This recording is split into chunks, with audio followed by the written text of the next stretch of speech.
31 killed, about 170 injured in blast in Pakistani capital. At least 31 people were killed and around 170 others were injured after an explosion ripped through a mosque during Friday prayers in Pakistan's federal capital city of Islamabad, police and government officials said. Confirming the casualties, Deputy Commissioner Islamabad, Irfan Nawaz Memon, said that the explosion happened in the Shiite mosque located in the Shahzad town area of Islamabad, prompting authorities to impose a state of emergency in all the major hospitals nearby. He said that the injured are being treated in various hospitals in Islamabad and adjoining Rawalpindi city, adding that the death toll might further rise as several people among the injured are in critical condition. Senior US and Iranian officials are due to meet in Oman for direct talks aimed at easing a crisis that has raised fears of military confrontation.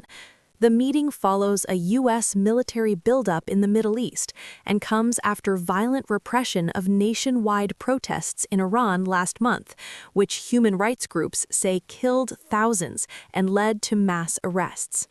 Washington says the talks should address Iran's nuclear program, ballistic missiles, support for regional armed groups, and its treatment of citizens. Tehran insists discussions be limited to nuclear issues, arguing that missile capabilities and regional alliances are matters of sovereignty. Both sides have acknowledged that their positions remain far apart. The talks come amid explicit U.S. threats of military action if no deal is reached, and Iranian warnings of retaliation against U.S. assets and Israel. For Iran's leadership, the meeting is seen as a chance to avert further destabilization. For the U.S., it offers a potential diplomatic off-ramp from escalating military pressure. The final remaining nuclear arms control treaty between the United States and Russia expired on Thursday, leaving the world's two largest nuclear powers without formal limits on their arsenals for the first time in more than half a century. Moscow said it regretted the lapse, while President Donald Trump rejected extending the agreement and called instead for a new deal. Russia said it viewed the treaty's expiration negatively and would act responsibly based on its national security interests, while warning it could take military technical measures to counter new threats.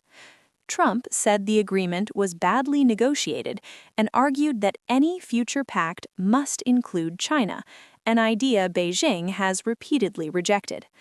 The treaty had capped deployed strategic warheads and delivery systems and provided verification through inspections that stopped during the pandemic. Its collapse has raised fears of a renewed arms race, even as Washington and Moscow agreed to re-establish military-to-military dialogue following talks in Abu Dhabi. This was 24 Hours in America, our YouTube channel. Thank you for watching. Stay safe and healthy.